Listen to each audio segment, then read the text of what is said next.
네, 안녕하세요. 용감한 토크쇼 직선입니다. 정부가 2020년 경제정책 방향을 내놨습니다. 가용수단을 총동원해서 경기를 살리겠다. 방점은 바로 여기에 찍혀 있습니다. 언제는 안 그랬냐 이렇게 반문하실 수도 있겠지만 다급함과 절실함이 다른 것 같습니다. 그만큼 우리 경제가 엄중한 상황에 놓여 있다는 뜻이겠죠. 문재인 대통령, 홍남기 부총리 한 목소리로 눈에 보이는 성과 내겠다, 내야 한다 이렇게 의지를 보이기도 했습니다. 내년 경제정책 방향의 키는 100조 원 투자 프로젝트가 아닐까 싶습니다. 민과 관해서 100조 원의 마중물을 쏟아부어서 경기를 끌어올리겠다라는 구상인데 효과를 놓고는 의견이 분분한 상황입니다. 나라 박 상황도 여전히 불안하죠. 미중 무역 협상의 불확실성 여전하고요. 중국 경기 둔화, 또 한일 무역 갈등 등 아직까지 풀리지 않은 숙제가 많아 보입니다.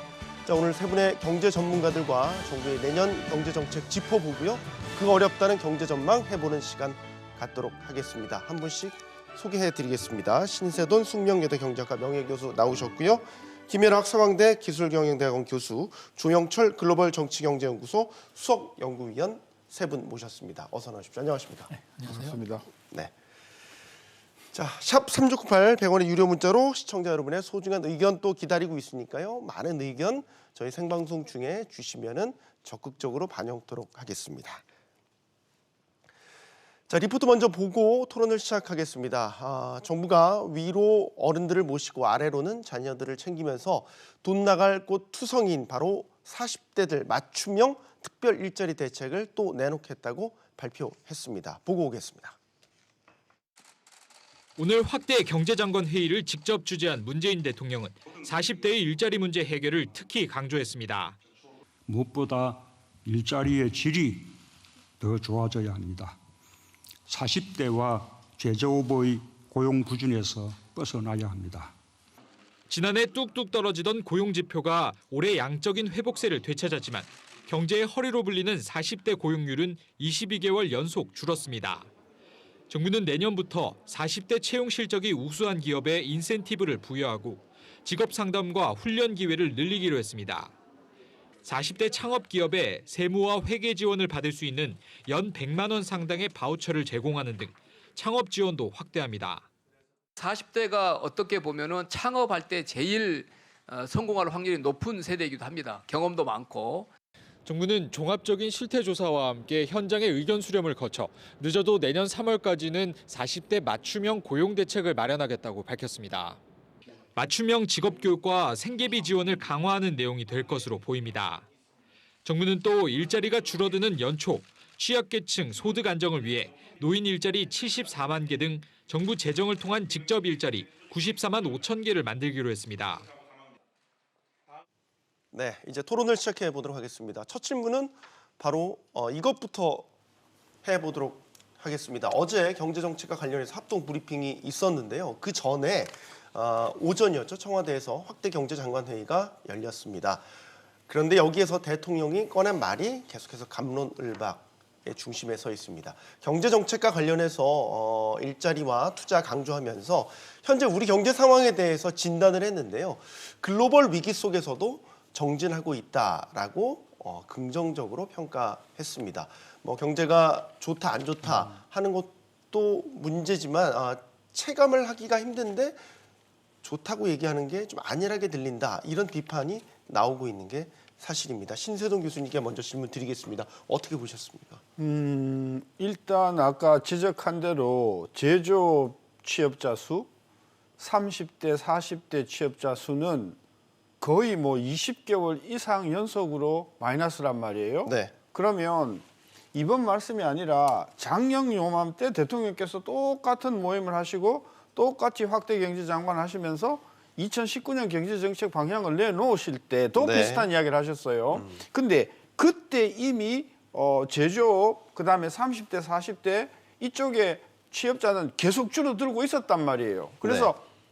이미 12개월 전에 민간 학자들은 지금 제조업 문제가 있고 30대, 40대 고용에 문제가 있습니다라고 하는 부분을 여러 번 지적을 했는데 12개월 동안 아무 대책도 별로 효과도 없이 하시다가 금년에 와서 또 이제 이런 부분을 지적을 하시는 것을 보면 경제 참모들이 문제의 심각성을 알아도 너무 늦게 안다.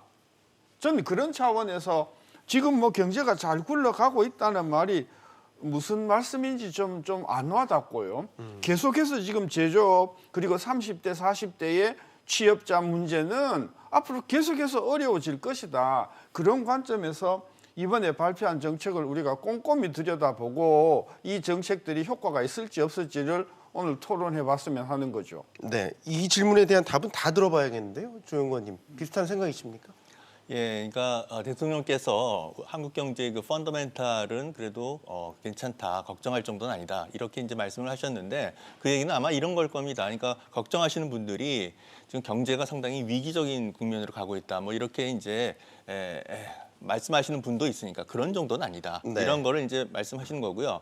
지금 한국 경제가 성장률이 둔화된 것은 사실입니다. 작년까지만 해도 올해 성장률을 2.6%까지 전망을 했었는데 지금 2% 내지 1.9%로 지금 전망하고 있으니까 사실은 전망치보다 굉장히 많이 떨어졌죠. 그리고 한국은행이 뭐 4차례인가 이렇게 수정 전망하는, 그러니까 사실 굉장히 수모를 겪은 것이 사실인데 네. 그러나 우리처럼 그 수출 의존적인 경제들 다른 나라들을 보면은 다른 나라들도 사실 우리보다 더 심합니다. 그래서 지금 한국 경제가 이렇게 예상보다 성장률이 떨어진 주요 이유는 사실은 세계 경제 성장률이 지금 둔화됐기 때문이고요. IMF나 OECD가 2019년 당초 전망했던 것이 사실 굉장히 하향 조정이 됐어요. 네. 그래서 우리처럼 수출 의존적인 그런 나라들, 독일 같은 경우에 1.9% 정도 될 거라고 예상을 했는데 0.5%로 무려 1.4%포인트, 우리보다 훨씬 더 악화됐고요. 싱가포르나 홍콩 같은 경우도 싱가포르도 한 2.5% 경제가 될 거라고 작년에 2019년 전망했는데 네. 지금 0.5%로 떨어졌어요. 2%포인트나 떨어졌습니다. 그러니까 이런 거에 비하면 우리는 한 0.6%포인트 하락했기 때문에 나름 선방했다 이렇게 말할 수도 있는 겁니다. 그래서 다른 수출 의존적 경제가 세계 경제 악화에 의해서 굉장히 큰 타격을 받았고 우리도 물론 당연히 미중 분쟁의 영향을 받아서 타격을 많이 받았지만은 이런 것을 감안했을 때 우리는 한 0.6%포인트 이제 경제 성장률이 당초 전망보다 하락한 거니까 나름 다른 나라에 비해서 그렇게 심각하게 나빠진 것은 아니다. 그런 말씀을 지금 한 거라고 보고요. 네. 지금 고용률 하락도 사실은 40대 고용률이 지금 하락하고 있고 나머지 20대나 30대, 50대 이상은 지금 고용률이 지금 증가하고 있습니다. 물론 이제 17시간 미만 취업자 이쪽에 이제 많이 증가하는 것이 문제점으로 지적되고 있지만은 어쨌든 40대 고용률 문제를 지금 대통령께서 조금 걱정하시고 이 문제를 또 적극적으로 대응하겠다 이렇게 말씀하셨던 것 같습니다. 네, 저희가 대통령의 워딩을 그대로 보면 이제 글로벌 위기 속에서도 정진하고 있다. 예. 그러니까 뭐 상대적으로 봐야 된다라는 그런 부분을 말, 좀 예. 좀 강조해 주신 것 같고, 김 교수님. 예, 대통령께서 이제 경제에 대해서 가끔씩 말씀하실 때 시장에 참여하고 있는 이 경제 주체들의 인식과 좀 다른 경우가 가끔 있었습니다. 괴리가 그래서, 있다. 예, 과거에 보면 이제 특히 이제 좋지 뭐 안 좋은 가운데 통계를 보면 항상 긍정적인 수치는 찾아보면 있거든요. 네. 그런 거 한두 가지 말씀하시면서 경제가 좋다는 식으로 말씀하셔서 이제 시장 참여자들이 조금 동의하기 어려운 그런 부분 의견을 표현한 적도 있는데 어제 말씀 중에도 보면 이제 고용의 양과 질이 좋아지고 있다 네. 그런 말씀하셨거든요. 그런데 네. 우리가 매달 여기 토론하지만 고용의 양은 분명히 좋아졌습니다. 그런데 그 양이라고 하는 것이 이제 아시는 대로 정부 재정 지출에서 한 30만 정도 이제 추가된 일자리고 질적으로 보면 36시간 미만의 단기 일자리 그런 일자리는 많이 늘어났지만 제대로 된 양질의 일자리 할 수 있는 36시간 일자리는 계속 줄어들고 있는 것도 사실이거든요. 네. 그래서 그런 면에서는 조금 워딩이 대통령께서 정확하게 참모들이 보고를 하고 있는지 의심스럽긴 합니다.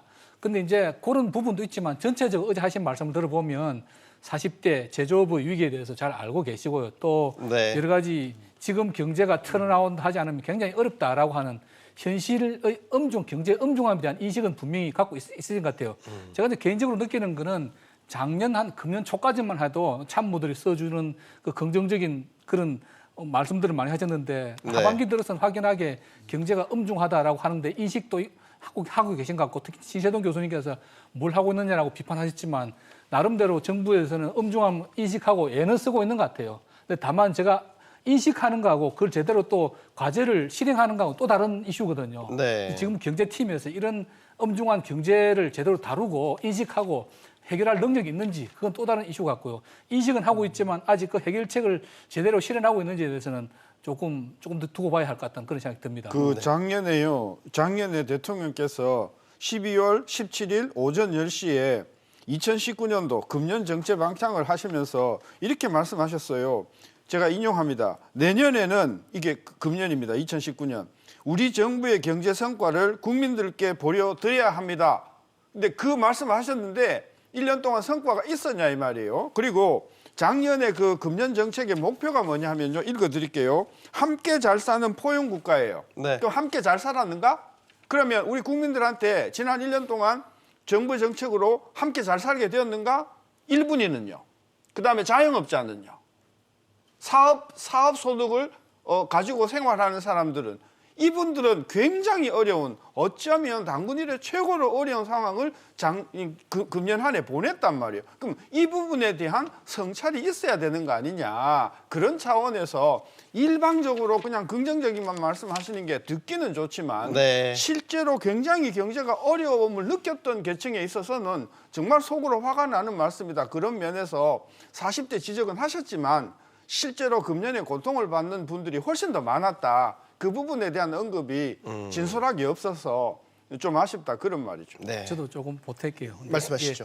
쭉 어제 대통령께서 하신 말씀 보면은 그 긍정적인 톤으로 이야기하신 거는 뭐 경제 펀더멘털이 괜찮다. 고용이 양과 질이 좋았다. 그 정도고 전체적으로는 상황의 엄중함에 대한 인식을 하고 계시고 해결해야 되겠다는 그 말씀이 줄이었어요. 근데 뭐 매스컴에서 그 머릿말 뽑아낼 때는 또 약간 대통령께서 조금 엉뚱한 말씀하시는 거 네. 아닌가 그런 부분 뽑아내는데 그거는 뭐 저는 대통령께서는 뭐 항상 비관적으로만 말씀하실 수 없으니까 어떻게 긍정적인 말 찾다 보니까 그렇게 했는데 그건 저는 이해가 되는데 다만 신 교수님 말씀에 동의하는 부분은 저도 이 내년도 경제정책 과제라는 보고서를 보고 이른바 스토리텔링이 안 된다는 그런 느낌을 가졌습니다. 아, 스토리텔링이 안 된다. 예, 무슨 네. 이야기냐니까 작년에 분명히 2.7% 성장한다고 했어요. 근데 슬그머니 올해 전망을 2.0으로 낮췄습니다. 그러면 작년에 이렇게 2.7%를 목표로 했는데 어떤 부분들이 뭐 잘 됐고 어떤 부분은 못 돼서 목표 달성 못 해서 미안하다. 근데 내년에는 그래서 요런 부분들을 개선해 가지고 뭐 일테면 2.4, 그러니까 또 2.0인데 또 왜 어떻게 세계 모든 민간 기관의 예측과는 달리도 2.4%로 상당히 또 지금 어려워 보이는 그 목표를 제시했는데 그리고 어떻게 달성할 수 있는지 그 구체적인 이야기가 없습니다. 보면 온갖 좋은 이야기 다 있는데 이건 뭐 어째 정부 합동 발표다 보니까 각 부서에 그걸 백화점식으로 짜기게 한 거고요. 그러면 제가 볼 때 기재부나 이 보고서를 주관하는 부서에서는 최소한 스토리텔링을 하고 그다음에 강론에 이걸 들어가야 되는데 네. 총론적으로 이 스토리텔링이 없어요. 그러면 제가 볼 때 뭐 변명이라도 해야죠. 뭐 미중 무역 분쟁이 안 돼서 그렇고 일본의 무역 분쟁 때문에 안 됐다. 뭐 이런 부분 때문에 목표 대비 한 0.2%는 이 부분이 안 됐고 이런 부분 됐다라고 하는 정부도 이 거시 모델을 갖고 있거든요. 그래서 예측 모델이 있는데 그럼 그 예측에 따라서 어느 정도 이야기가 됩니다. 왜 성장이 계획만큼 안 됐던 부분에 설명이 있는데 그런 부분 없이 보면 부정적인 이야기는 거의 없고 이 경제정책 평가도 굉장히 좋은 이야기만 가득합니다. 그러면 우리가 느끼는 것, 신세동 교수님도 마찬가지로 생각되는데 현실에 대한 정확한 인식, 특히 부정적인 면에 대한 정확한 인식이 있어야 그걸 개선이 되는데 부정적인 면에 대해서는 성찰이 없다 보니까 내년에도 온갖 좋은 이야기 근데 실제로 내년에 또 2.4% 안 되면 또 슬그머니 뭐 또 2%밖에 안 됐다 그러면 또 그 성찰 없이 또 넘어가고 이게 해마다 반복이 되고 있으니까 그 내년에도 그럼 과연 목표 달성될 수 있을까라고 하는 의구심을 시장에서 갖는 거죠. 네. 아니 근데 정책 전망이라고 하는 것이 이제 민간 기구에서 하는 것은 정확하게 객관적으로 전망을 하는 것이고요.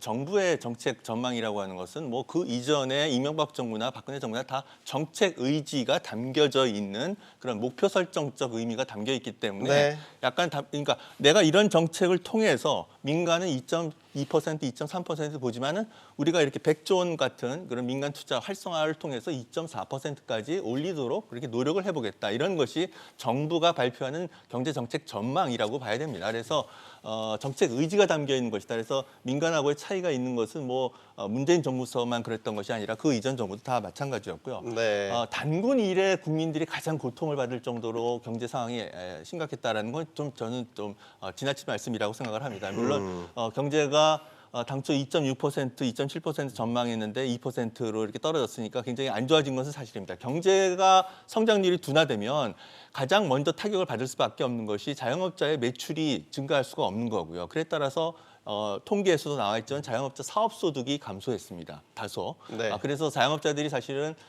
근로소득 증가라든가 이런 거에 비해서 사업소득이 감소해서 분명히 자영업자들이 이제 상당히 어려움을 겪었던 것은 사실이지만 지금 우리가 가계 동향 조사 자료를 갖고 1분위, 2분위 가구 소득이 감소해서 뭐 오히려 소득 주도 성장 정책에 의해서 소득 분배가 악화됐다 뭐 이런 얘기를 했는데 사실은 소득 분배를 측정하는 정확한 그 통계는 가계 금융 복지 조사거든요. 그래서 네. 얼마 전에 가계 금융 나왔죠? 복지 조사 발표에 네. 의하면은 사실은 소득 분배가 개선되고 이런 모습들을 보여줘서 사실 문재인 정부의 이러한 그 정책에 의해서 긍정적 그런 측면도 있다 이렇게 말씀드릴 수도 있습니다. 네. 근데 그 부분 하나 제가 꼭 짚고 넘어가야 될 것 첫 같아요. 질문에 이렇게 많은 말씀들을 하실 줄 왜냐하면 몰랐는데요.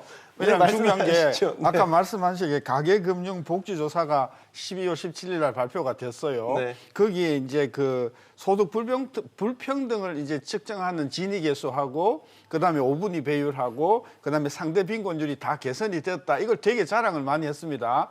근데요. 그 세 분위가요. 가장 많이 개선된 해가 언제냐 하면 2012년, 2015년이에요. 네. 2012년, 15년, 19년 요 세 가지 세 번인데 이 세 해의 공통점이 뭐냐? 경제 성장률이 굉장히 많이 떨어진 해예요. 그러니까 경제 성장률이 많이 떨어지면 상위 계층의 소득이 많이 줄어들기 때문에 지금 이 불평등 지수가 다 개선되는 거예요. 그래서 이렇게 불평등 지수 세계가 개선된 걸 가지고 무슨 굉장히 성과 같이 이야기하는 것은 그러면 2012년, 15년 불경기를 한번 봐라. 그때는 더 많이 개선됐다. 내가 그걸 꼭 지적하고 싶은 거죠. 네.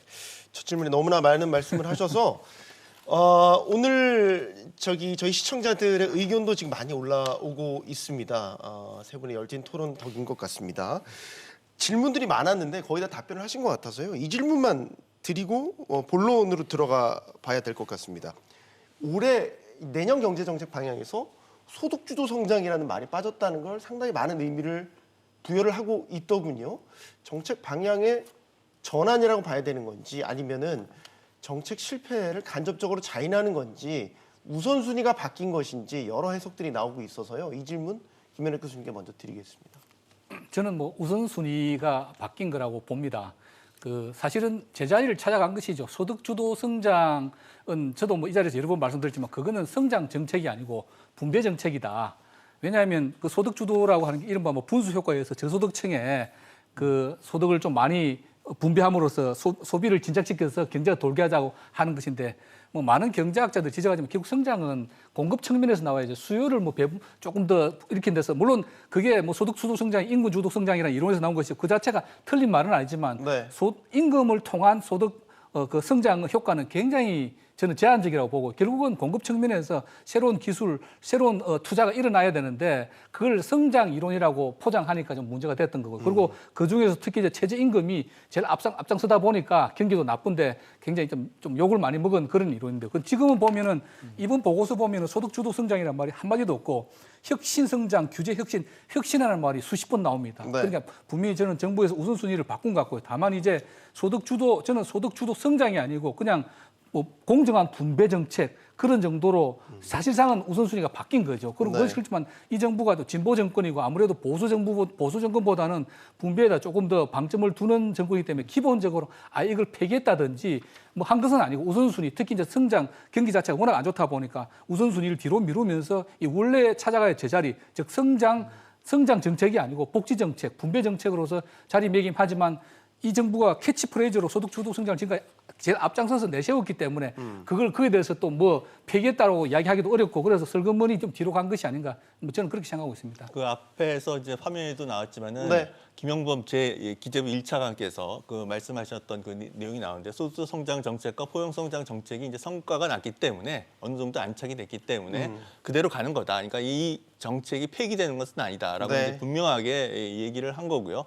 다만 언제부턴가 포용 성장이란 말을 더 많이 쓰고 있는 것 같습니다. 그러니까 그 소득주도 성장 정책과 관련해서 뭐 그 보수 쪽에 계신 분들이 좀 불편해하시고 네. 그리고 실제로 이제 경제정책 논쟁도 많이 벌였으니까 모든 국민들을 이렇게 포괄하고 끌고 가야 될 그런 대통령 입장에서 굳이 이렇게 논쟁적인 그런 그 정책, 이 용어를 집착할 필요는 저는 없다고 생각합니다. 네. 그러니까 방향은 기본적으로 이 소득주 성장 정책이 나온 방향은 기존의 과거의 경제 성장 정책, 대기업이 투자하고 수출하고 이런 정책이 낙수 효과를 기대했는데 사실 낙수 효과가 그렇게 뚜렷하게 나타나지 않았다. 그래서 네. 불평등이 더 심화된 게 아닌가. 성장률은 뭐 3%, 4% 성장을 했지만 그래서 이런 성장에서 좀 벗어나자라는 의미에서 소득주 성장 정책을 강조했는데 뭐 이걸 갖고 계속 이념 논쟁을 벌일 이유는 없으니까 그렇다면 포용 성장이라는 좀 거부감이 적은 그런 용어로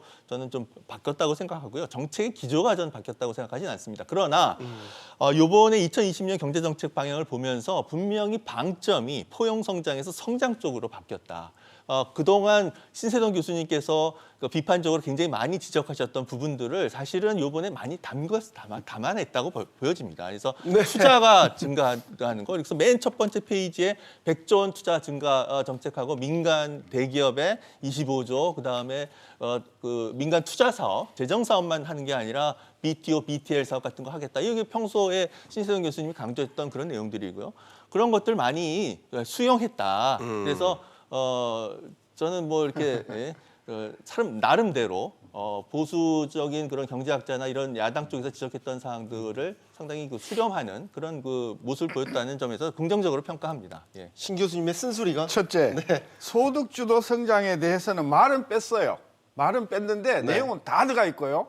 딱 한 가지 조금 물러선 게 있다고 하면 이 부분이 있어요. 탄력 근로제와 주 52시간 제도에 대한 보완 입법을 하겠다. 요것을 너무 확대 해석해 가지고 소득주도 성장에서 물러섰다 이렇게 이야기하는데 그 부분을 제외하면 전혀 변동한 것이 없기 때문에 소득주도 성장은 바뀐 것이 아니다. 둘째, 우리 조 교수님께서 뭐라고 하셨냐면 투자가 제1장 1절 1목에 나와 있다. 2018년도 작년도 계획도 1장 1목이 투자 활력 제고였고요. 그 전에 재작년에 경제정책 운영 방향도 투자가 제일 먼저 있었어요. 제가 지적하고 싶은 것은 정책 운영 방향은 바뀐 게 하나도 없다. 투자가 제일 중심에 가 있다. 근데 작년, 재작년에 투자가 안 됐다. 그런데도 그 원인을 파악하지 않고 그냥 100조도 조금 이따 이야기하겠지만 엉성하기 짝이 없는 100조거든요. 그런 관점에서 저는 경제정책 방향이 금년이나 작년이나 재작년이 바뀐 게 하나도 없기 때문에 이런 상황에서는 투자가 내년에 크게 증가할 것을 기대하기 어렵다. 저 그 말씀을 드리고 싶어요. 네, 이제 본론으로 들어가도록 하겠습니다. 40대라는 키워드를 먼저 짚어봐야 될 것 같습니다. 앞서 뭐 40대라는 키워드를 저희가 놓고 얘기를 하긴 했지만 우리 경제 기둥이라고 볼 수 있는 게 역시 40대, 경제 허리다 이런 얘기들 많이 하지 않습니까? 40대 맞춤형 일자리 내놓겠다라고 얘기를 했어요. 그런데 일단 지금 경제정책 방향 나온 거에서 빠졌고 이제 내년 3월까지 마련하겠다라는 거죠. 네. 그래서 이제 그걸 두고도 여러 가지 해석들이 나오고 있어요. 그러니까 급조된 것 아니냐라는 얘기부터 해서 시간이 이렇게 빠듯한데 언제 또 나온다는 건지 여기에 대해 의구심을 기본적으로 갖고 있는 것 같아요. 일단 정부가 이번 발표안에 내용이 약간 들어가 있어요. 40대에 대한 뭐가 세 가지가 들어가 있어요. 미스매치를 해소하겠다. 그다음에 두 번째가 고용, 40대를 고용하시면 인센티브 주겠다. 그다음에 창업을 활성화하겠다. 세 가지 기본 방향이 지금 안에 들어가 있어요. 그러니까 요것을 더 구체화해서 1분기 내로 40대를 위한 고용 대책을 내놓겠다고 했는데 지금 대책 나온 것을 보면 뭐 어르신네들 저 고용하면 뭐 지원해주겠다. 청소년을 고용하시면 지원해주겠다. 이 선에서 저는 크게 벗어나지 않을 거다. 이번에 나오는 대책이. 지금 40대 고용이 안 되는 이유는 제조업이 무너지는 거거든요. 그 제조업이 무너지는 것에 대한 근본적인 어떤 대책을 우리가 해결만 하면 40대 문제는 저절로 따라오는 것이라는 차원에서 제조업이나 수출 경쟁력 쪽에 저는 방점이 가야 된다. 그런 차원에서는 이번 1분기에 나올 40대 고용 대책도 뭐 40대로 고용을 계속하시면 계속 고용 지원금을 드리겠다. 그다음에 뭐 직장을 구하는 것에 대한 정부 지원을 하겠다. 이 선을 크게 넘어가지 않을 거라고 봐서 저는 별로 색다른 것이 없을 거라고 보는 거죠. 조용히 제가 원론적인 질문 하나만 드릴게요. 40대가 그렇게 중요하다고 계속해서 강조를 하는데 경제학적으로 봤었을 때 40대가 갖는 의미, 그러니까 뭐 일자리라든지 아니면은 뭐 벌이라든지 그러니까 뭐 어떤- 일자리 40대의 일자리 뭐 이런 개념은 있을 수가 없죠. 근데 네. 다만 우리가 경제학적인 개념이라기보다는 실질적으로 40대가 그 가계의 가장인 경우가 많지 않습니까? 특히 네. 남성 40대 같은 경우에 그 아버지 역할을 하는 거고 아버지의 소득이 실업자가 되고 이러면 정말 가계 전체가 큰 타격을 받게 되니까 다른 뭐 50대, 60대 혹은 뭐 20대 여성의 실업하고는 좀 무게가 다르다라고 생각할 수가 있는 거죠. 타격이 그만큼 큰 거죠. 올해 그 고용 지표들을 보면 계속해서 이어져 왔던 게 40대 일자리가 그렇습니다. 줄어드는 거예요. 예, 그에 대한 심각성을 이제 예. 40대 고용률이 하락하는 것이 문제인 거죠. 연령 전체에 비해서 40대 고용자, 그러니까 취업자 수가 좀 감소하는 것은 당연히 40대 인구가 줄기 때문에 취업자 수가 감소하는 것은 뭐 당연한 건데요. 네. 그거는 인구 규모가 30대도 감소하고 있는데 30대는 고용률이 40대만큼 하락하고 있지는 않거든요. 근데 40대는 고용률 자체가 하락하니까 정말 이제 문제가 심각하다는 것을 의미한 거고 이런 의미에서 이제 40대 고용률 대책을 대통령께서 강조하신 건데 그렇다고 해서 뭐 40대만을 위한 일자리 뭐 이런 건 사실은 없는 거거든요. 신채영 네. 교수님이 강조했듯이 결국 40대가 우리나라의 산업의 중추라고 할 수 있는 수출 산업들, 그다음에 제조업 이쪽에서 위축되니까 어쩔 수 없이 거기가 이제 괜찮은 일자리, 좋은 일자리들이 많은 거고요. 거기에서 일자리가 줄어드니까 40대가 더 많은 타격을 받는 건데 결국은 신 교수님이 강조했던 것처럼 제조업의 경쟁력을 강화해서 이쪽에서 좋은 일자리가 계속 늘어나도록 하는 그것이 정도의 정책이라고 생각을 합니다. 근데 뭐 40대만 해서 뭐 특별히 50대보다 더 고용 장려금을 더 뭐 지급한다든가 뭐 이런 것은 사실은 뭐 이렇게 바람직한 정책이라고는 저도 생각하지는 않습니다. 예, 40대가 갖는 의미가 크죠. 그 60대의 경우에는 지금 정부가 직접 일자리를 만들어주고 있지 않습니까? 네. 뭐 한 달에 몇십만 원 주고 치료 사업 성격의 직접 보조금을 주고 있고 10대, 20대의 경우에도 정부가 뭐 보조금을 준다든지 혹은 뭐 교육 훈련의 기회를 제공한다든지 청년 수당을 준다든지 뭔가 정부 예산으로 해볼 수 있는 것들이 있는데 40대에는 우리 사회에서 보면 한 가정의 가정의 가장이잖아요. 네. 애들은 보통 취약 연령에 들어가고 또 많은 경우에도 부모님도 부양해야 되고 그 실제로 한 달에 몇십만 원 정도의 그 보조할 수 있는 그런 수준의 일자리가 아니고 정말 최소한 몇백 정도 되는 그런 일자리 때문에 정부가 직접 만들어낼 수 있는 일자리는 아니고 결국 정부의 고민이 어디냐면 40대를 정부가 직접 고용할 수가 없기 때문에 그렇다고 해서 공무원 숫자를 무조건 늘릴 수도 없는 거고요. 네. 고민이 있는 거고 결국은 간접적으로 교육 훈련 기회를 준다든지 40대를 고용한 회사에다 조금 보조금을 준다든지 뭐 창업을 활성화한다든지 뭐 그런 간접적인 대책일 수밖에 없고요. 그게 정부의 고민이 있는데 뭐 굳이 근본적인 대책을 본다 그러면 전 두 가지가 있다고 봅니다. 결국은 규제 문제로 해결되는데 하나는 두 분 교수님이 말씀하신 대로 결국 40대 우리나라 뭐 이 주요 일자리는 제조업 아닙니까? 네. 그러면 40대 일자리 대책이 따로 있는 것이 아니고 한국의 제조업을 살리기 위한 전체 산업 정책이 바뀌어서 이 전체적 고용이 늘어나야 되는 거지 40대만을 위해서 제조업 정책이 따로 있을 수는 없는 거고요. 그래서 그 부분은 말씀하신 부분이고 또 하나는 창업인데 우리나라의 창업이 이제 문제가 있는 것이 생계형 창업이 너무 많아요. 어떤 기술이라든지 뭔가 좋은 아이템을 가지고 하는 것이 아니고 네. 그냥 달리 할 게 없다 보니까 내가 가진 돈 들어서 창업을 하는 거죠. 그래서 이런 부분에 대해서도 사실은 우리나라에서는 아직 창업에 대해서는 개념이 좀 부족한데 아까 보니까 뭐 40대 창업이 성공률이 가장 높다고 정부 관료도 한번 말씀하시는데 이 부분이 정부의 어떤 정교한 어떤 그 설계와 실행이 좀 필요하다 보거든요. 지금도 뭐 많은 창업 지원 센터가 있지만 그것이 정부의 지원에서 형식적으로 운영되는 경우가 굉장히 많습니다. 그래서 창업 지원 센터를 제대로 하고 아이템 그냥 동네에서 치킨 가게 만드는 것이 아니고 그분이 평생 어떤 업종에 종사했다면 그 부분에 본인이 잘 할 수 있는 그런 부분들에 대해서 좀 뭐 기술 지원도 해주고 자금 지원도 해주고 그리고 한두 분의 실패는 좀 용인해 준다든지 그런 어떤 좀 장기적인 그때그때 은발의 오줌 누기식의 대책이 아니라 장기적으로 이 사람이 창업할 수 있도록 해주고 그럼 또 하나는 제가 관련된 중소기업 정책이라고 봅니다.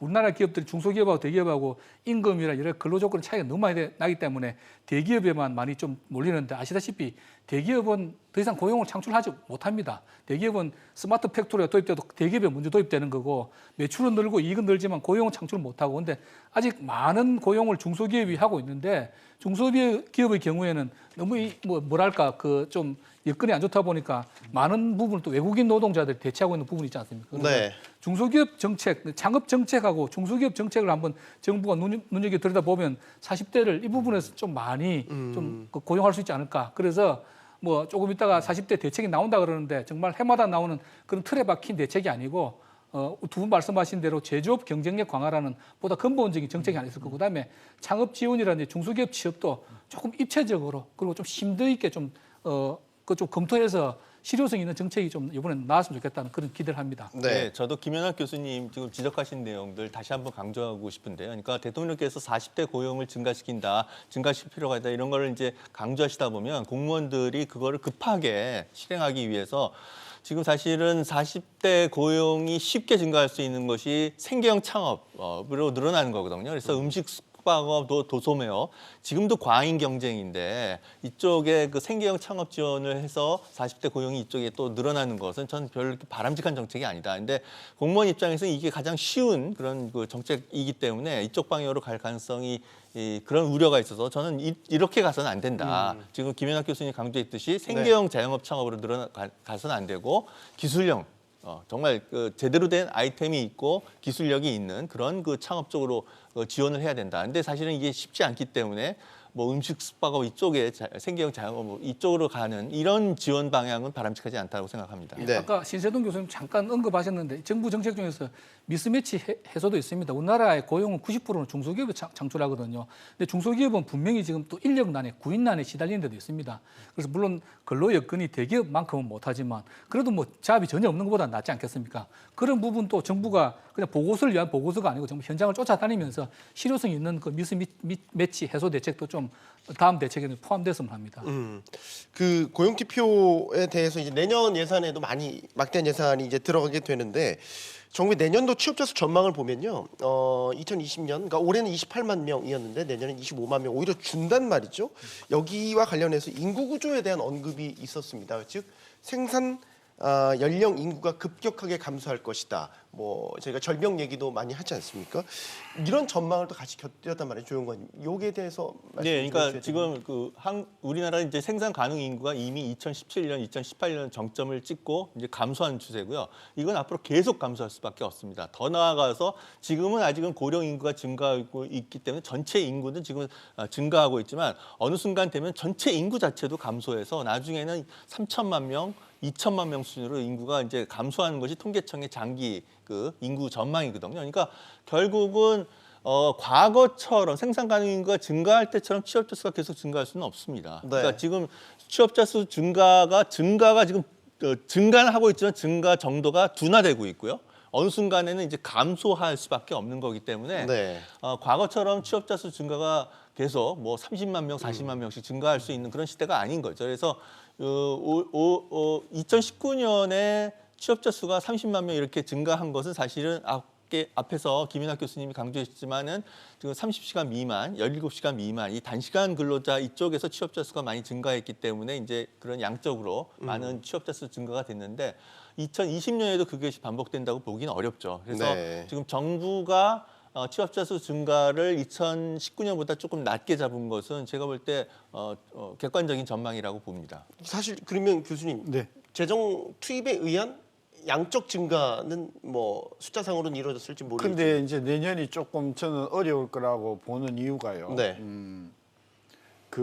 제가 이번에 그 정책 방향을 보니까 금년보다도 내년에 60세 이상 고령 노인 일자리를 10만 개 이상을 13만 더 잡았더라고요.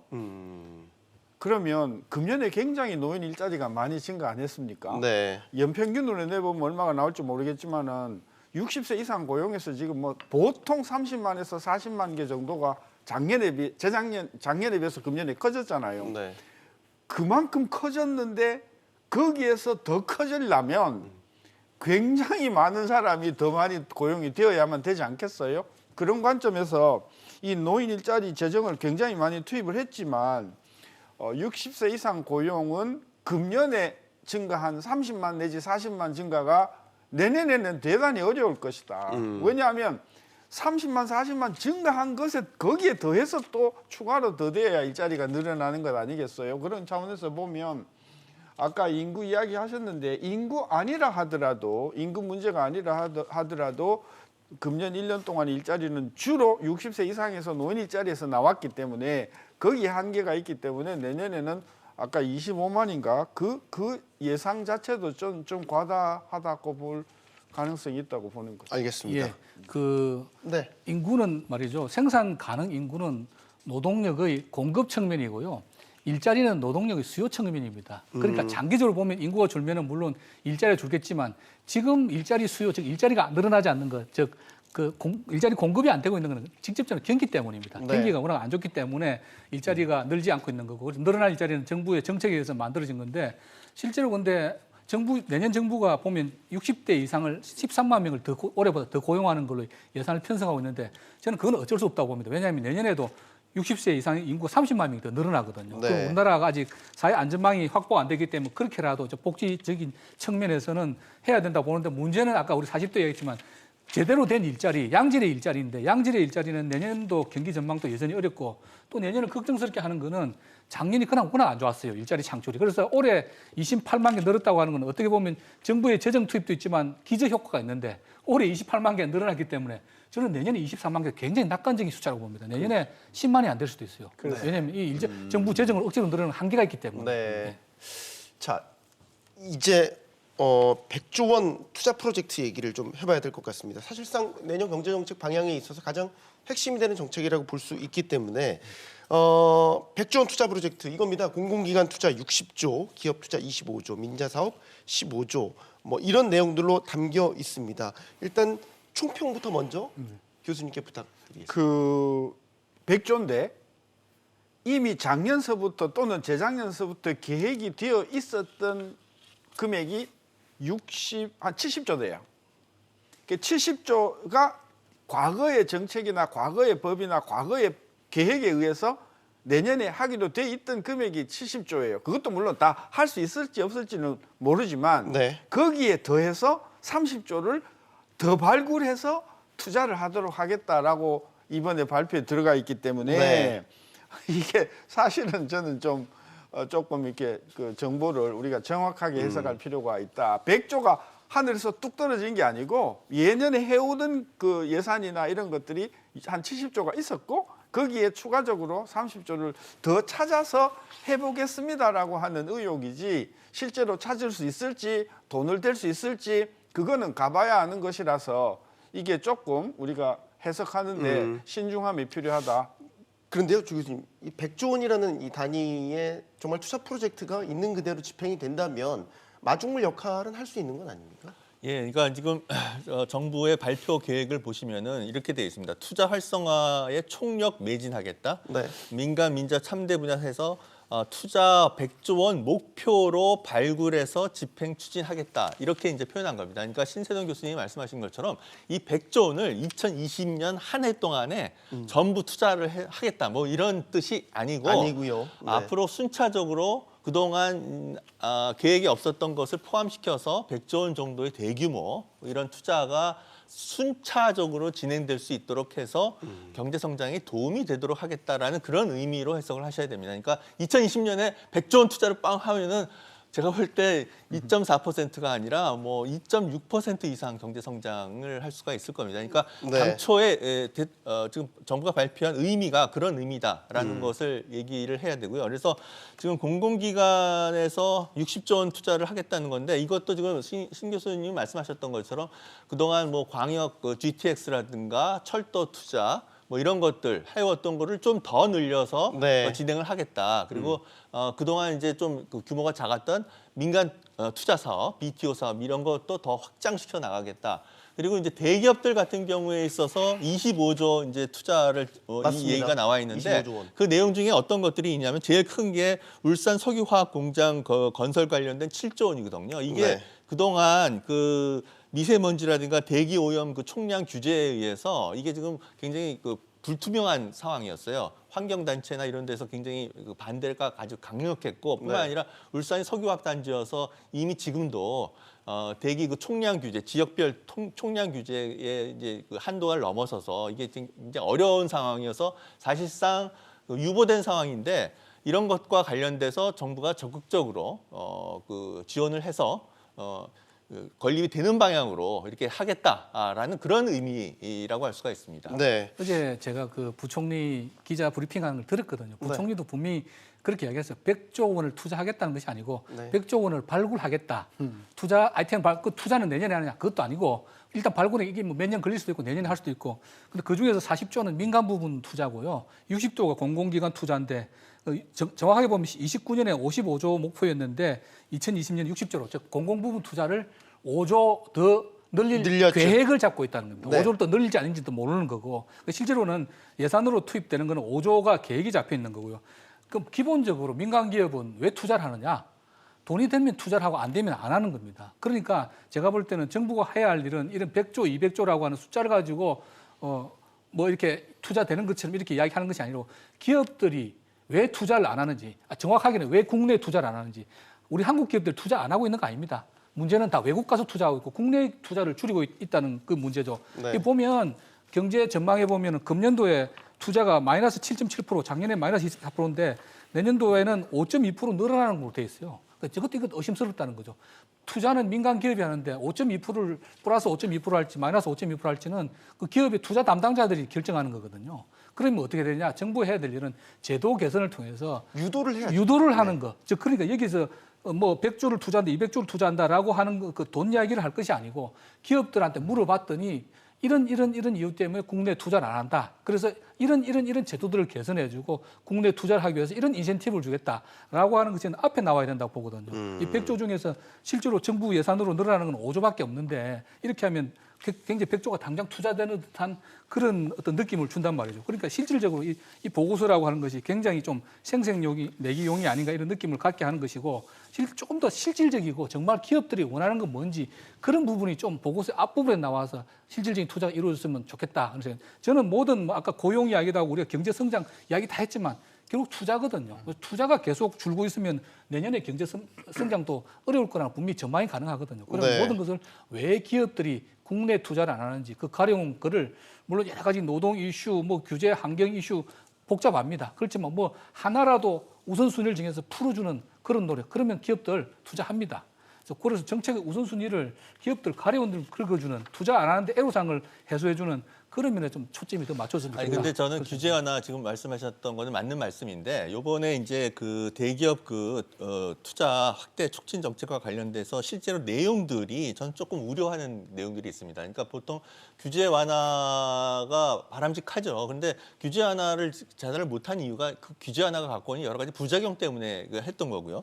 그러니까 울산 석유화학 공장도 사실은 대기 오염 관련된 이런 부작용이 있었기 때문에 그동안 유보됐었던 거고 또 한 네. 가지가 여수 석유화학 그 공장 건립도 1.2조 원 규모인데 이것도 사실은 여수 그 폐수 처리 시설이 지금 포화 상태여서 네. 더 이상 할 수가 없어서 지금 불확실한 그런 상태였는데 정부가 이제 처리 시설을 더 증설 투자해서 이렇게 하겠다라는 거거든요. 그러니까 이게 사실은 규제 하나가 저도 그 바람직 방향은 방향이라고 하지만 이렇게 지금 환경과 관련된 문제를 규제 완화를 해서 투자를 촉진시키는 것이 꼭 국민 삶의 질 개선과 이게 일치하는 것이냐라고 하는 거에 대한 그런 또 다른 생각을 갖고 있는 분들도 있기 때문에 지금 이 대기업의 그 투자 25조의 그 대부분의 내용이 이런 내용들이어서 조금 신중할 필요도 있다라는 점을 좀 말씀드리고 싶습니다. 규제가 크게 우리나라에서 기업이 사업을 하는 어려운 규제가 세 가지가 있습니다.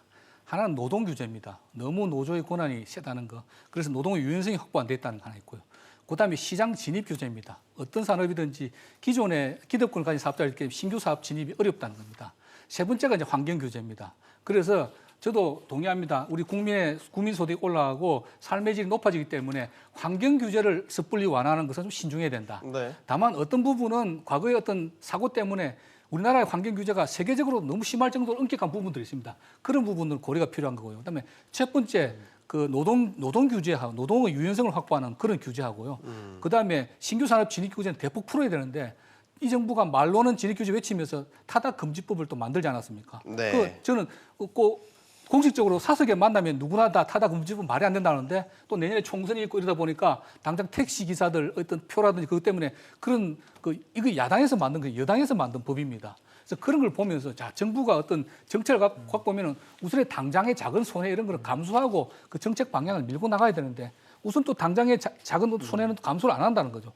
그러니까 규제 완화라고 하는 것이 구두선으로 총론을 내놓고 강론에 보면 전혀 오히려 규제가 강화되고 있는 그런 것들을 보면서 이 정부 정책의 실효성에 대해서 의심을 갖게 된다는 거죠. 네. 또 한 가지 제가 작년 요맘때도 이 부분을 우리 저 공무원들 제 말씀을 좀 귀담아 들었으면 좋겠습니다. 뭐냐 하면요. 그 투자 활성화 안에 두 꼭지가 민자 100조 그것도 있고요. 또 하나가 저는 굉장히 주목했던 게 민간 투자를 촉진하기 위한 패키지가 들어가 있어요.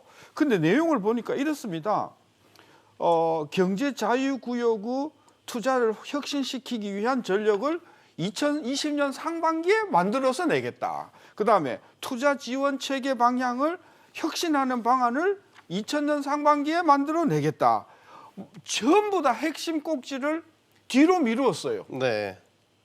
그래서 이게 아주 뭐 이번에도 그렇지만 작년에도 매년 경부 정책의 운영 방향에 보면 언제까지 이런 계획을 만들어서 내겠다 그래서 잔뜩 기대하고 되어서 보면 또 안에 맹탕이고 저는 그래서 이렇게 나중에 만들어서 발표하겠다라고 하는 것들은 좀 발표 안 했으면 좋겠어요. 그 하지도 안 할 거면서 하겠다고 해놓고 나중에 가보면 맹탕인 네. 이런 그 방식들이 이번에 굉장히 숫자를 내 세다가 말았는데요. 수십 개가 이런 식으로 언제까지 계획을 마련하겠다. 이런 거는 금년을 마지막으로 내년서부터는 이런 내용이 안 들어갔으면 제가 유심히 살펴보겠습니다. 네. 제가 오늘 해외 직접 투자 그 지표가 3분기께 이제 발표가 됐는데 2분기에 비해서는 줄었습니다. 2분기 때 이제 유의미한 숫자가 나온 게 관련 통계를 작성한 이래 해외 직접 투자가 사상 최대로 늘었다라는 게 2분기 결과였거든요. 그걸 근거로 해서 이제 기업들이 국내 투자가 아니라 해외로 이전한다라는 근데 거에 대한 거기도 강론들이 해외 있었죠. 투자가 대부분이 금융 투자가 많고요. 실제로 우리가 지금 관심을 가지고 제조업 보는 건 투자. 제조업 투자거든요. 제조업 투자는 제가 통계를 못 봤지만 계속해서 지금 뭐 기록적으로 지금 계속 해외 제조업 직접 투자가 늘어나는 점을 우리가 지적하는 거죠. 네, 뭐 경제 정책 방향에 있어 유통 기업을 확대하겠다라는 또 정책 목표가 있었기 때문에 드렸던 말씀이었습니다. 내년 투자나 수출 전망을 좀 해봐야 될 것 같습니다. 올해 수출 뭐 안 좋았던 거는 뭐 누구나 다 알고 있는 건데 뭐 지금 대외상만 보면은 일단 미중 무역 분쟁 1단계 합의는 됐습니다. 됐기 때문에 큰 뭐 안개는 하나 거쳤다 이렇게 봐도 될런지 내년 수출 어떻게 전망하시는지. 그러니까 결국 이제 세계 경제 전망이 가장 중요한데 대체로 IMF나 OECD 같은 경우에 있어서 2019년보다는 2020년에 세계 경제가 약간 더 좋아질 것으로 보는 것 같습니다. 전체적으로. 네. 그래서 당연히 이제 수출도 좀 더 좋아질 텐데 지금 한국의 수출에 굉장히 중요한 영향을 미치는 것은 선진국 경제와 신흥국 경제가 있는데 사실은 선진국 경제가 더 중요한 영향을 미칩니다. 신흥국 경제. 근데 내년에 경제가 세계 경제가 좋아지는 거를 주도하는 것이 선진국 경제가 아니라 신흥국 경제가 좀 상당히 많이 좋아지는 것으로 나타나고 있어서 그리고 또 한 가지가 문제가 뭐냐면 신흥국 경제 중에서 우리는 중국이 중요한데 중국은 그렇게 신흥국 다른 나라 브라질이나 러시아 이런 거에 비해서는 그렇게 상대적으로 그렇게 좋지 않기 때문에 네. 세계 경제가 2019년보다는 2020년에 분명히 좋아지고는 있는데 중국 경제가 좀 둔화되고 있고요. 신흥국 경제 중에서 그리고 선진국 경제가 좀 이렇게 그렇게 좋아지고 있지만 좋아지는 정도가 이렇게 뚜렷하지 않기 때문에 그것이 조금 좀 꺼림칙한 그런 부분입니다. 그래서 세계 경제가 좋아지고 있지만 좋아진 것만큼 우리 수출이 늘어나지는 좀 어려울 것 같다라는 것이 직접적으로? 네. 그게 저희 전망입니다. 예, 저도 조 박사님이랑 비슷한 의견입니다.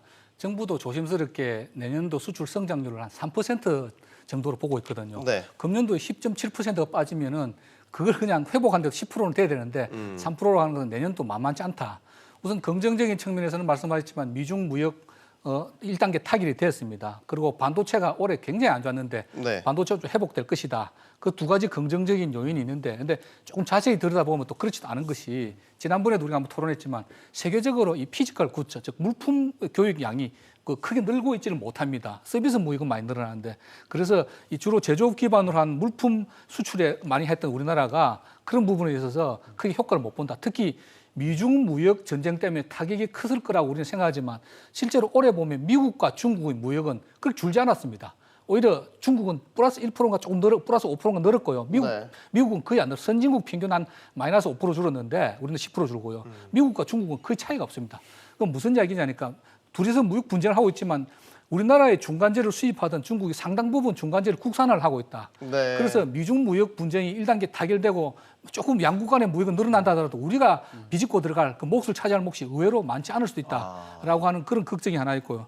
또 하나는 반도체인데 반도체가 올해 우리나라 마이너스 10%면 그중에서 마이너스 5% 반도체 한 품목이 수출 감소의 절반 정도 차지하거든. 나머지가 한 5% 정도 차지하는데 반도체가 저만 하더라도 연초만 하더라도 금년 하반기 혹은 내년 초 정도 회복될 걸로 봤는데 의외로 지금 시장에서 회복 속도가 늦습니다. 그래서 만일에 이게 우리가 기대대로 내년 1, 4분기부터 회복이 안 되고 내년 중반기나 내년 하반기로 회복 시기가 늦어진다면 네. 그만큼 우리 수출 회복은 그만큼 어려워질 거고 그래서 지금 느낌으로는 비록 뭐 미중 무역 분쟁이 1차 타결되고 반도체 회복된다는 전망이 있지만 그렇게 낙관적으로 볼 건 아니지 않는가. 그래서 3% 올해 워낙 안 좋았기 때문에 기저 효과로 뭐 3% 정도는 가능할 거로 생각됩니다만 그 이상은 기대하기 어렵지 않겠는가. 저는 그런 걱정이 듭니다. 두 가지 지적을 하면 뭐 여러 번 언급이 됐지만 지금 미국이 너무 장기간 호황을 지속하고 있잖아요.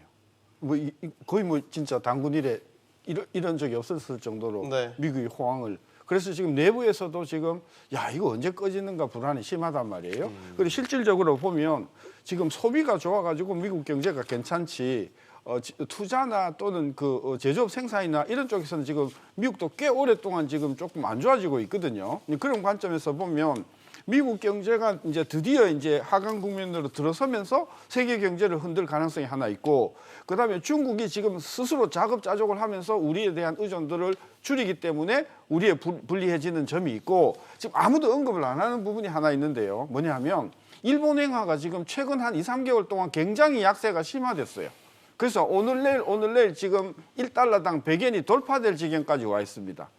그리고 우리 원화는 지금 이상하게 달러에 대해서 오히려 강세로 지금 가면서 1160원인데 지금 시장에서는 이거 뭐 1150원도 무너지는 거 아니냐.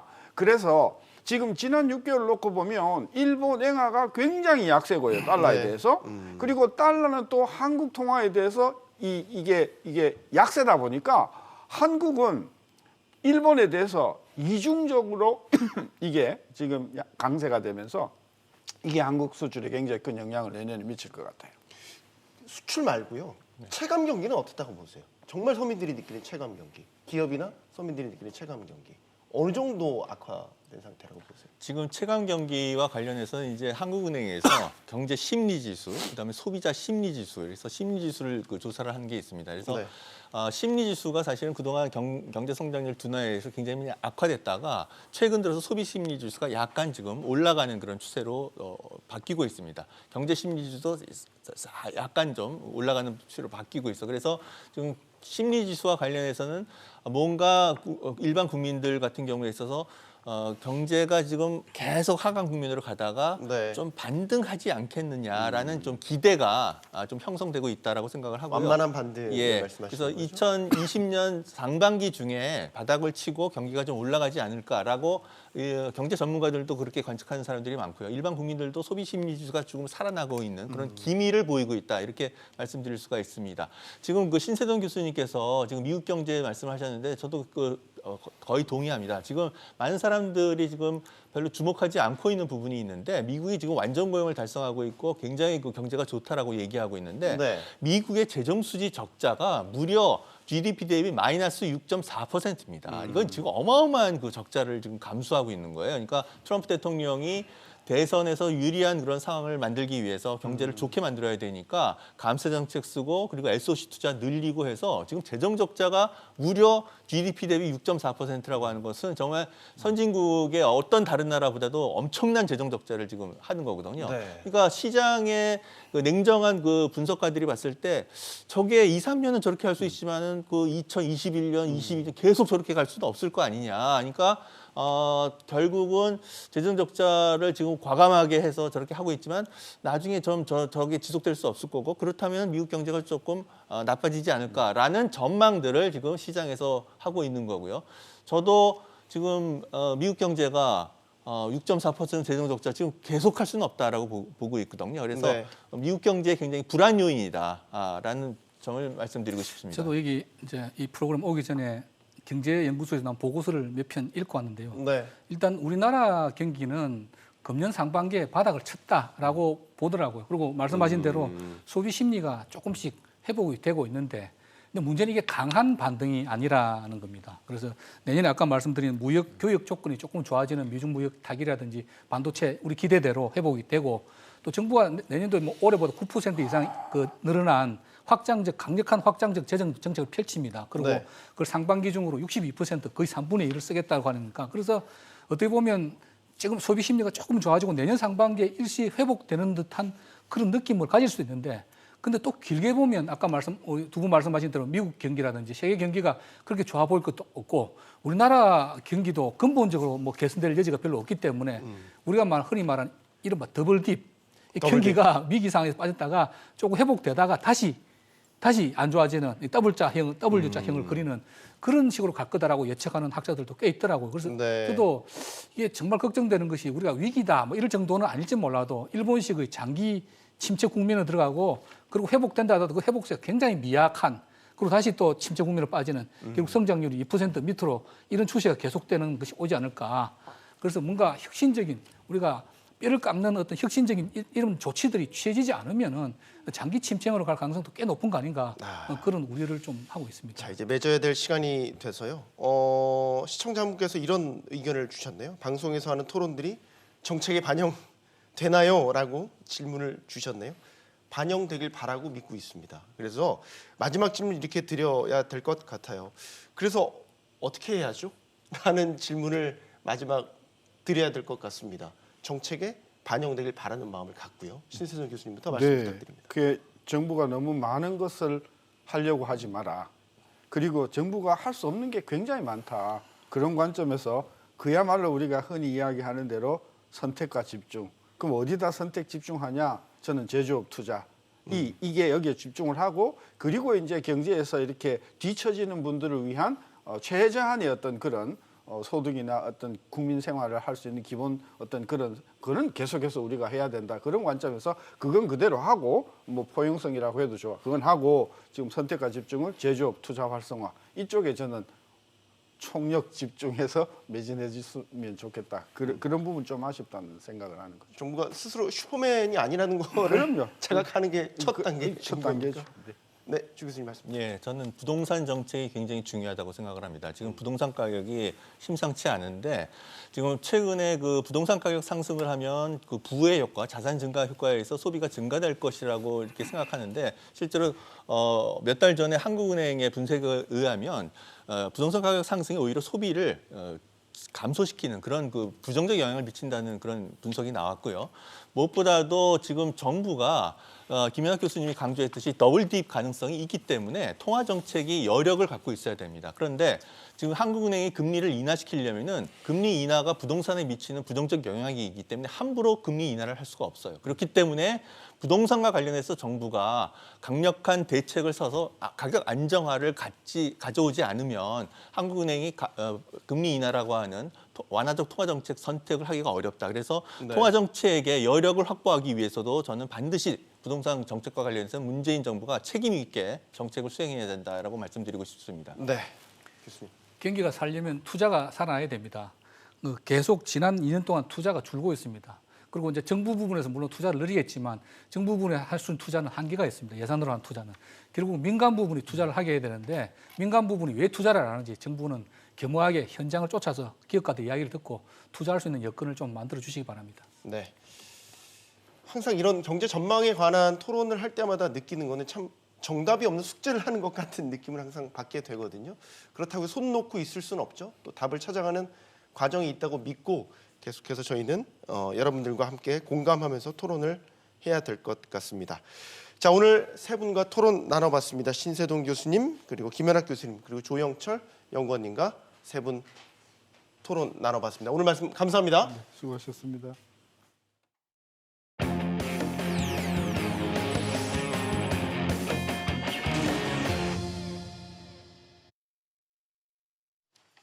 자유한국당을 뺀 이른바 4+1 협의체가 선거법 개정 합의에 어려움을 겪고 있는 가운데 연동형 비례대표제가 도입되면 위성 정당을 만들겠다, 이렇게 한국당이 밝혔습니다. 민주당, 한국당 또 나머지 야당들 할 것 없이 제밥그릇 챙기기에만 골몰하고 있다는 비판이 나오고 있습니다. 리포트 먼저 보시겠습니다. 자유한국당 지도부가 처음으로 이른바 위성 정당을 공식 거론했습니다. 연동형 선거제를 밀어붙인다면 우리는 비례 한국당을 만들 수밖에 없음을 미리 말씀드립니다. 지역구 투표는 한국당 후보에게, 정당 투표는 비슷한 이름의 위성 정당에 지지자가 투표하도록 유도하겠다는 겁니다. 연동형 비례대표제가 도입되면 정당 득표율에 따라 비례 의석을 배분받습니다. 그런데 한국당 같은 거대 정당은 지역구 의석이 많아서 연동 배분 대상에서 빠질 공산이 크니 아예 페이퍼 정당, 위성 정당을 따로 만들어 의석 확보에 나설 수 있다고 말한 셈입니다. 민주당과 소수야당은 페이퍼 정당은 후안무치한 꼼수라고 맹비난했습니다. 하지만 4+1 선거제 협상도 석패율제 도입을 둘러싼 갈등으로 지지부진합니다.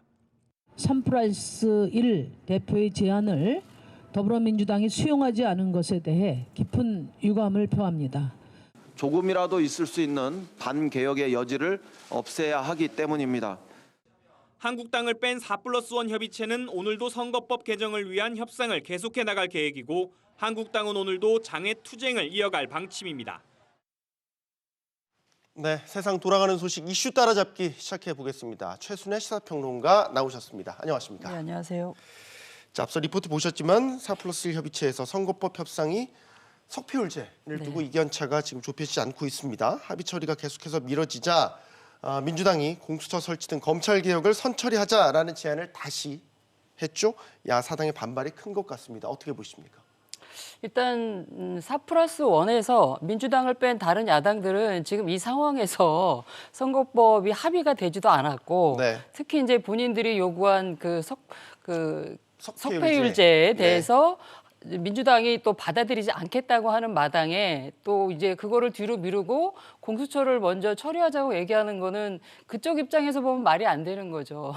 왜냐하면 본인들은 민주당이 요구한 대로 캡 씌우는 것까지 비례대표 의석 50석 중에 30석까지 캡 씌우는 거를 받아들였는데 민주당은 왜 석패율제를 받아들이지 않느냐 이렇게 얘기하고 있는 거거든요.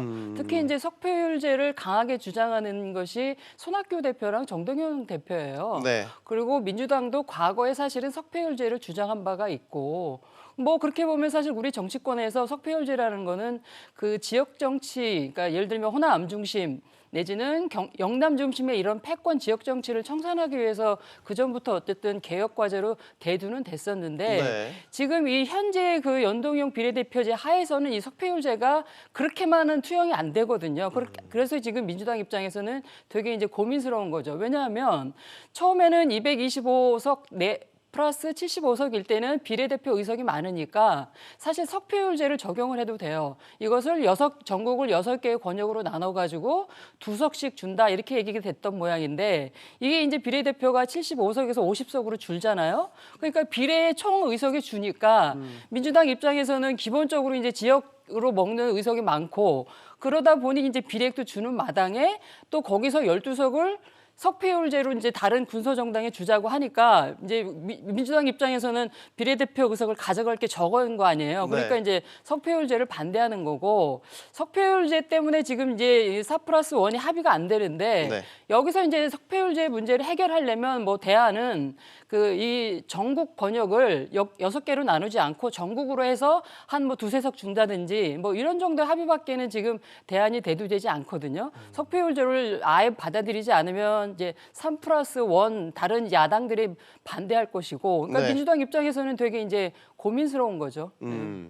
지금 또 하나 문제가 이제 야당 전체를 향해서 민주당이 민생입법을 원포인트 본회의를 요구했는데 자유한국당 여기에 대해서 날치기 통과에 대해서 먼저 사과해라 라고 해서 또 이제 강대강으로 뭐 사실상 현재로서는 지금 민주당은 지금 자유한국당하고도 지금 애매모호하고 대립구도고 또 나머지 군소정당들하고도 지금까지 연합체로 왔는데 합의가 안 되고 지금 지지부진하고 이런 지난한 과정이 사실은 정부 여당에 더 안 좋은 갈수록 이제 점수를 까먹는 마이너스 이미지인 거죠. 지금 4+1 협의체라는 게 지금 지난 일주일 동안 지나치게 너무 밥그릇 싸움을 하고 있다라고 지금 부정적으로 비춰지고 있고 제가 볼 때는 여론이 아주 나빠질 거라고 봅니다. 그리고 이런 지지부진한 선거제 협상이 과연 그러면 연동형 비례대표제는 개혁 과제인가? 과연 지지할 수 있는 건가 이런 생각을 들게 하고 케이블 시운이 뭐 석패율제니 이런 얘기가 나오니까 국민들은 더더욱 이해하기가 어려운 거예요. 그래서 지금 주도를 했던 4+1이 협의체에서 합의가 안 되고 지지부진한 마당에 또 한국당을 향해서는 내지는 남은 군소정당을 향해서는 민생법안 먼저 처리하자 그러니 심상정 대표는 또 의심하는 거죠. 그러면 그 민생법안은 지난번에 한국당이 필리버스터를 걸어놨잖아요. 네. 근데 필리버스터를 걸어놨는데 아직 해제하지도 않았는데 그럼 한국당하고 뭐가 있는 건가? 또 이런 경계하는 발언을 하고 있는 거고 말씀하신 대로 한국당은 이제 날치기 통과한 거 예산안 그리고 문희상 의장한테 사과하라 이런 네, 얘기를 먼저 하고 사과하라. 있으니까 어느 것도 지금 진척되지 않고 있는 거죠. 또 하나 지금 논란이 되고 있는 게 연동형 비례를 강행하면 이제 자유한국당이 비례한국당 만들겠다. 네. 네, 이런 카드를 또 꺼내 들었습니다. 이게 제 궁금해서 그런데 페이퍼 정당인 거잖아요. 쉽게 얘기해서 가능한 건가요? 가능하다고 지금 얘기를 하고 있는 거고, 그러니까 만드는 건 가능하고 준비까지 하고 있는데 실제 그렇게 될 거냐는 거는 좀 부정적인 거죠. 왜냐하면 그것이 사실은 이제 연동형 비례대표제에서 있을 수 없는 그리고 연동형 비례대표제의 도입을 무색해하는 전혀 의미가 없는 그렇게 네. 되는 거거든요. 그러니까 지금 예를 들면 자유한국당인데 지역은 자유한국당을 찍고 비례대표는 비례한국당이라는 걸 찍게 하라 이러는 거잖아요. 네. 그리고 사실 비례한국당이라는 당명이 지금 선관위에 이미 등록이 돼 있다는 거예요. 물론 이제 한국당에서 한 거는 아닙니다. 근데 이제 이거를 가정을 하면 이제 당에서는 어떻게 됩니까? 지역구는 각 지역의 출마자들이 그 한국당을 찍어달라고 2번을 찍어달라고 하지만 비례대표에서는 비례대표 한국당을 찍으세요. 이 자유한국당 찍지 마세요. 이렇게 된다는 거 아니에요? 그러면 중앙당 입장에서는 홍보를 어떻게 해야 될까요? 그런 현실을 구체적으로 하나하나 보면 과연 이것이 될까라는 생각이 들고 이렇게 되면은 사실은 비례한국당을 만들면 비례대표만으로 한 20석은 가져갈 수 있다라고 예측을 하더라고요. 당 주변 분들은. 네. 그러면 사실은 그건 또 민주당도 그게 가능한 거 아니겠어요? 한국당이 가능한 거면 또 다른 거대 양당인 민주당도 뭐 비례민주당 만들어서 본인들도 사실은 비례 의석을 많이 못 가져가는 마당에 위성정당 만들어서 비례를 다 흡수하려고 하는 더 하나라도 먹으려고 하는 그런 행태를 보이겠죠. 근데 이것이 과연 정상적인 거냐. 그 개혁과제라고 하면서 연동형 비례대표제를 도입하는데 네. 그 거대 양당이 위성정당까지 만들어서 비례 의석을 확보하려고 해야 되는 거냐. 네. 그러면 연동형 비례대표제를 통해서 의석을 조금이라도 늘려서 다당 구조를 만들려고 했던 군소정당은 뭐가 되는 거며 기본 자체로도 이것은 좀 비정상이다. 라는 생각이 들고 아마 한국당 입장에서는 4+1 협의체에서 너무 이걸 일방적으로 주도하고 네. 선거법을 만들어 나간다고 막 그러니까 그거에 대한 어떤 반동으로서 이거 대안으로 얘기한 거는 같은데 저는 그렇게까지는 하면은 안 된다고 생각을 합니다. 네. 지금 당이 이제 각자 당의 입장을 이제 뭐 강조하고 어필하고 하면서 내놓는 게 다 국민의 뜻이래요. 네. 뭐가 국민의 뜻입니까? 국민의 뜻은 지금 아직 오리무중인 거고 국민의 뜻은 아마 이런 과정을 다 기억해서 네. 내년 4월 15일에 아마 국민들의 뜻이 마음이 심판을 하시겠죠. 근데 지금 그 선거제를 도입한다고 그러니까 선거제를 바꿔야 된다. 선거제도를 바꿔야 된다는 이런 명분을 가지고 각 당이 자기의 이익을 놓지 않기 때문에 지금 이런 일이 벌어지고 있는 거 아니겠어요? 그래서 제가 볼 때는 이 연동형 비례대표제에 대한 대의에 저도 뭐 동의를 했고 이랬는데 네. 과정이 이렇다면 과연 연동형 비례대표제를 도입할 수 있겠냐, 도입하라는 얘기를 할 수 있을까? 우리가 우리 사회의 어떤 정치 문화를 바꾸는 하나의 어떤 작은 요인으로서 받아들일 수 있다고 생각하고 좀 긍정적이었는데 이런 식이면 되게 좀 부정적으로 마음이 바뀐다는 생각이 네. 좀 들어요. 그래서 제가 볼 때는 이게 지금 사실은 절차적 과정도 되게 중요한 거 아니겠어요? 그럼요. 그렇다면 네. 민주당이 근데 지금 이 선거제 개혁이 특이한 게 또 하나가 뭐냐면 공수처랑 연결이 돼 있다는 거예요. 네. 이게 오로지 그냥 선거제 하나만 바꾸는 이슈가 아니라 사법개혁법안하고 연동이 돼 있기 때문에 민주당 입장에서는 그동안 사실은 이제 나머지 3+1하고 이제 연합체를 형성하면서 지금 국정 운영을 주도해 왔던 거 아니겠어요? 네. 그러면서 이제 올해 끝나기 하기 전에 아마 공수처와 관련된 선거제 개혁 법안을 완성을 하겠다. 이제 1월 요량이었던 것 같은데 네. 이게 지금 단박에 선거제부터 맡기니까 왜냐하면 선거제는 이제 군소 야당들이 요구했던 거고 민주당은 이제 그 대신 공수처를 이제 통과시키자 이렇게 이제 약속 아닌 약속을 하고 담합을 했던 건데 이것이 지금 선거제에서 딱 걸리니까 왜냐하면 선거제는 누구도 양보할 수 없는 이익과 이해관계와 밥그릇이 연결돼 있기 때문에 이 부분은 되게 이제 첨예한 거죠. 네. 그래서 지금 되게 해결이 난망하니까 민주당은 제가 볼 때 이거를 빨리 조속히 해결을 해야지 계속 끌고 가서는 민주당에 되게 악영향을 줄 수 있다라는 생각을 합니다. 네. 자, 좀 다른 얘기 해볼까요? 청와대는 김기현 전 울산시장 하명 수사 논란 보도와 관련해서 근거를 갖고 보도를 하라라고 하면서 불쾌감을 드러냈습니다. 보도가 또 그런데 허위라는 근거를 달라고 하자 그건 또 수사 중이다 말을 못한다.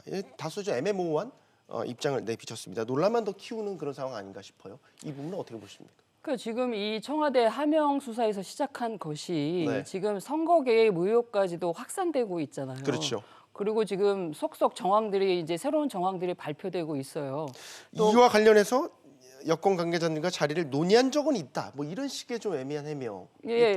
그래서 지금 이제 두 가지인 거죠. 크게는 그 임동훈 전 민주당 최고위원이 네. 처음에 이제 언론 인터뷰에서 그 그러니까 지난해 울산시장 당내 경선에 참여하지 않는 조건으로, 포기하는 조건으로. 예, 뭐 공기업 사장을 네. 요구했었다라고 얘기를 했다가 어제 이제 또 급기야 또 말을 바꿨습니다. 네. 그 경선 포기 조건이 아니고 기존에 이제 알던 사람들이었다. 임종석 실장이나 뭐 그 당시에 한병도 정문수석이나 또 이제 김경수 경남지사나 다 아는 지인들이었기 때문에 개인적으로 이제 내 거취 문제에 대해서 얘기를 했었었다. 이렇게 이제 말을 바꿔서 제가 볼 때는 저 임동훈 최고위원이 실제 진위가 뭔지를 일단 더 확인하고 물론 이제 어제 그 그러니까 검찰에 나가서 두 번째 이제 조사를 받았다고 합니다. 이제 네. 그 자리에서 어떻게 얘기했는지가 또 밝혀지겠죠. 그래서 저 임동훈 저 최고위원이 정말 사실이 뭔지를 더 한번 얘기를 해야 될 것이고요. 실체적 진실이 뭔지. 그리고 두 번째는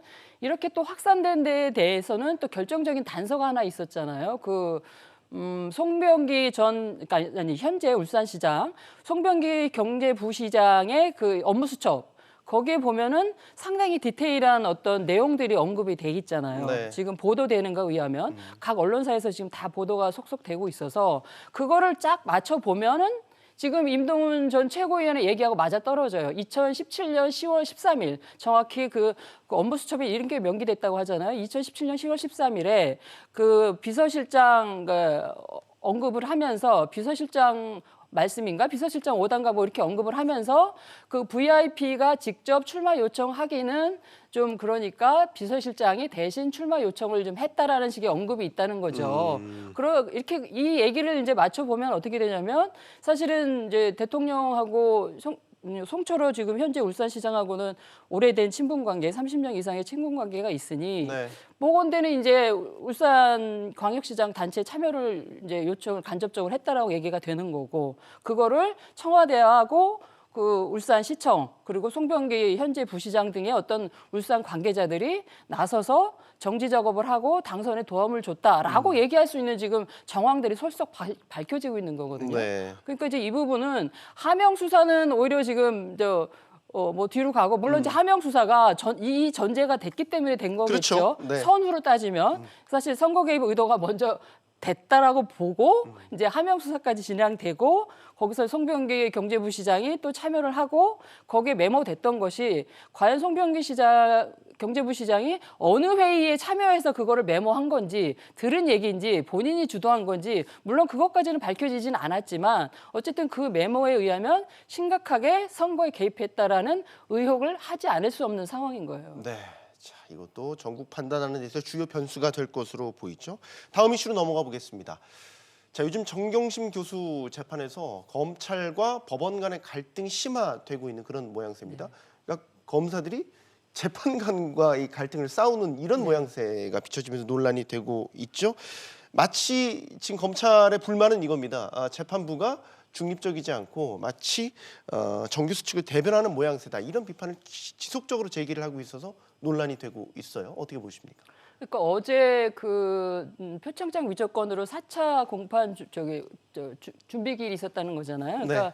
근데 거기서 이제 보통 한번 이제 재판을 하고 나면 그거를 이제 재판 기록을 이제 공판 조서라는 걸로 남기는데 네. 이게 4차니까 지난 3차에 대한 그 기록을 가지고 이제 먼저 시작 전에 얘기를 했을 거 아니에요. 근데 네. 거기서 이제 검찰이 이제 두 가지가 빠졌다고 얘기를 했던 것 같아요. 첫 번째는 뭐냐면 지난 3차 때 그 표창장 위조건으로 검찰이 공소장 변경 요청을 한번 했잖아요. 맞습니다. 예, 그것이 근데 이제 반영이 되지 않았다. 예, 안 왔고 그 부분에 대해서 이제 검찰이 항의한 부분이 있는데 왜 이 공판 조서에는 그것이 없냐라고 이제 어제 얘기를 했던 거고 그러면서 더 나아가서 검찰은 그래서 그 공판 조서를 구두로도 재판에서 얘기를 의견 진술을 하려고 했더니 그 재판부가 그걸 봤으니까 알았다 됐다. 그래서 의견 진술을 이제 못하게 해서 이제 항의를 했다는 얘기인 거고 또 하나는 이제 뭐 변호인단이 그 수사 기록을 이제 복사를 하는데 그거를 이제 지연이 되니까 재판부가 지난번에 이제 그러면 이제 정 교수에 대해서 보석을 할 수도 있다라고 얘기를 한 부분에 대해서도 항의를 했고 이랬는데 문제 삼았죠. 예, 네. 그것도 이제 공판 조서에 없으니까 그 부분도 이제 그 검찰 측에서 이제 항의를 한 건데 그 부분도 기록이 안 남겨서 문제 제기를 해서 결국은 재판이라는 게 뭡니까? 우리가 재판장을 되게 신성하게 여기고 어떤 뭐 최후의 어떤 보루로 여기는 부분이 있잖아요. 네. 그 권위를 인정하고. 근데 이제 검찰에서 이렇게 요구를 하니까 재판부가 이렇게 일어서지 마세요, 말씀하지 마세요, 알았어요, 뭐 이렇게 얘기를 했는데 검찰이 그거를 이제 수용하지 않고 뭐 네. 일어서서 또 검사들 돌아가면서 뭐 네, 항의를 8명이 하고 예, 검찰이 참석했는데 뭐 두세 명이 한꺼번에 일어나서 얘기를 하게 해달라. 왜 이렇게 편파적으로 운영하느냐. 막 이런 얘기를 하면서 고성도 오갔고 재판부는 이제 검사 이름이 뭡니까? 이런 얘기까지 해가면서 되게 격앙된 분위기였다. 이런 얘기를 해서 오히려 재판에 참석했던 시민들의 한숨을 쉬었다는 얘기까지 들리고 있죠. 매우 이례적인 것 아닙니까? 이례적이고 네. 우리 지금 대한민국 사법부의 현실이 이렇게 참혹하구나. 권위가 인정되고 있지 않구나. 그러면 이것이 왜 이렇게 됐을까라는 생각하면 사실 최근 몇 년간의 그 뭐 사법농단 사건이나 또 사법부의 재판 그때그때마다의 재판들을 스스로 이제 사법부가 스스로 돌아봐야 되는 이제 현실이 아닐까. 이걸 뭐 국민들이 이렇게 끌어내린 것도 아니고 권위를 그들이 그렇게 만든 거 아니겠어요? 너무 뭐 이념에 편향된 재판을 한다든지 뭐 이런 것들도 좀 돌아봐야 될 것이고 사실은 이렇게 권력에 이런 게 영향을 미치지 않아야 되고 오히려 권력에 일침을 가해야 될 사법부 재판들이 과연 지금까지 그랬었나? 라는 생각 들기도 하고 네. 또 한편에서는 정치권이 또 너무 사법부를 흔들었던 어떤 영향이 아닌가 여러 가지를 생각해야 하는 어제의 그런 보도였습니다. 네. 마지막 질문 이걸 드려야겠네요. 조국 전 장관 이 표창장 위조 의혹과 관련해 폭로를 했던 최성해 동양대 총장 학력 중에 3개가 가짜라고 네. 해서 지금 징계를 받을 위기에 처인데 또 거기에 시정을 또 요구를 했어요. 네. 최성해 총장 사태 또 어떻게 보십니까? 결국은 이게 그런 거 아니겠어요. 그 최성해 총장이 그 조국 전 장관 그 당시에 조국 전 장관 사태 때 네. 가장 첨예할 때 그 조국 전 장관 부부로부터 전화를 받았다. 표창장이 위조됐다. 이런 얘기를 했잖아요. 네. 그런 메신저에 대한 어떤 그 스크래치가 확실히 난 거 아니겠어요. 이렇게 말한 대학 총장이 그러니까 폭로한 당사자가 네, 이런 식의 이제 허위들이 드러나니까 내용에 대한 신뢰를 못하게 하는 거죠. 신뢰가 안 되는 거죠. 그리고 대학 총장이 학력을 위조해서 총장이 됐어? 이게 사람들이 신뢰를 하겠습니까? 그리고 그거야말로 진짜 물론 이제 총장 자리 요구할 때 박사 학위를 요구했는지 안 했는지는 모르겠어요. 네. 저 최 총장의 해명 중에는 네. 그 박사 학위를 요구하지 않았다는 거예요. 그래서 총장이 됐는 데는 문제가 없었다는 겁니다. 그러나 교육자 아니에요. 근데 저렇게 박사 과정을 밟지도 않았는데 박사라고 하는 거. 학사는 최종 졸업하지도 않았는데 네. 졸업했다고 하는 거 이거 자체가 거짓이고 위선 아닙니까? 그러니까 우리가 조 전 장관에 대해서 비판을 했지만 우리가 각자 새겨야 되지만 우리 사회 곳곳에 있는 조 전 장관의 모습 최성해 총장을 통해서 또 한번 보는 거 아니겠어요? 뭐 어쨌든지 간에 저렇게 거짓과 위선과 거짓 학력 위조는 저는 잘못됐다 이렇게 생각을 하고 아마도 저 최 총장은 본인이 그런 발언을 했기 때문에 민주당 쪽에서 정치적 공세를 한다고 아마 해석하는 것도 좀 있는 것 같아요. 근데 네. 그거 이전에 본인이 거짓말을 했다는 게 잘못의 원인이다. 그런 거는 분명히 짚어야 되지 않을까 싶습니다. 선으로 알겠습니다. 따지면. 네. 자, 이슈 따라잡기 오늘 최순의 시사평론가와 함께했습니다. 오늘 여기까지 듣겠습니다. 고맙습니다. 네, 용감한 토크쇼 직설 오늘 순서 모두 마치겠습니다. 저희는 다음 주 월요일에 다시 오겠습니다. 여러분 고맙습니다.